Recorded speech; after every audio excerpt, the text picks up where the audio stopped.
Hey, what's up? It's Bradford Ferguson here with Halter Ferguson Financial, and today I want to do a bonus video.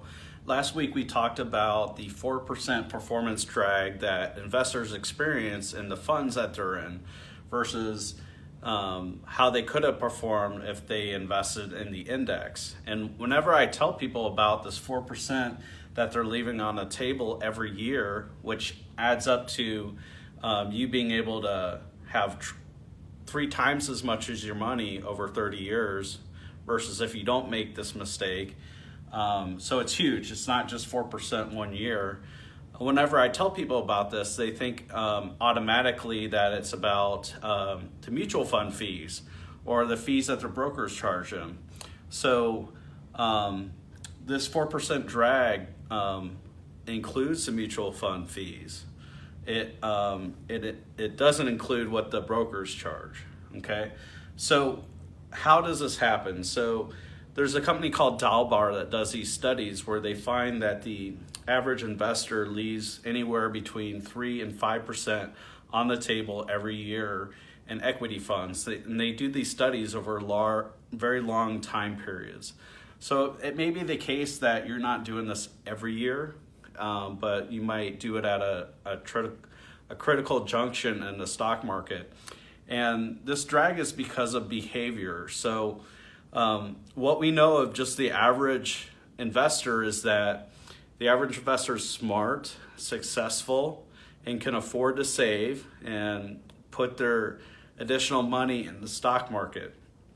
So the average investor is no dummy. So they're smart people, just like you. So what we do know is that the average investor is human, and we're all human. And what happens is that we have all kinds of behavioral biases in investing, and don't turn it off because I said some fancy words, but it comes down to fear and greed. So what happens is when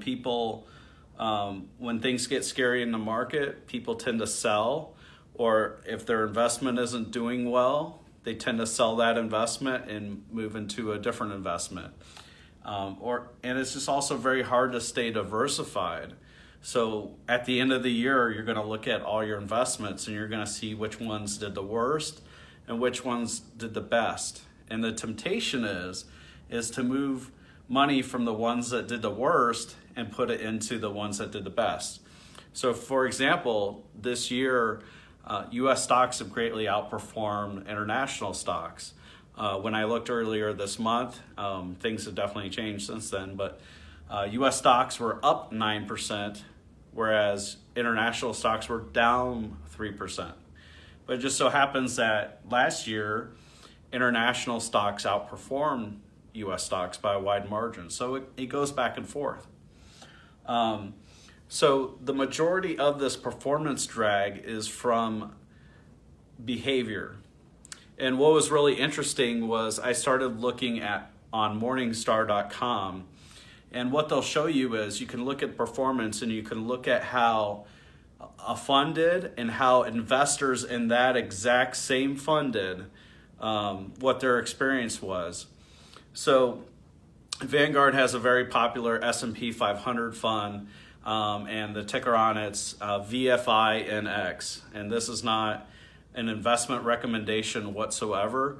And when I looked at it in May of this year, and you look back 10 years, the fund, if you had put the money in 10 years ago and not touched it, left it alone, you would have done 9%. But investors in that same exact fund over that 10-year period only did 5% per year. So they literally cost themselves 4% a year. And they did this because they panicked out in the financial crisis of 08-09, but they also panicked during the European crisis in 2011. So this drag is caused because of behavior.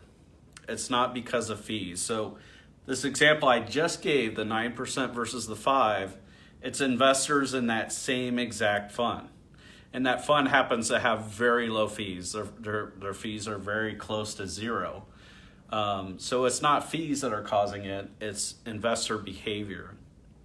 So that's all I wanted to clear up today. It's definitely something that can be confusing to people, especially because what we hear in the financial media and the advertisements is that if you just make your fees as low as possible on your mutual funds, that everything's going to be okay. But the example I just gave is in a fund where the fees are extremely low, and people are still leaving this money on the table. So I hope you found this of value. If you'd like to talk more about this, go ahead and send us a message, and we'll get back to you. Take care and have a great weekend.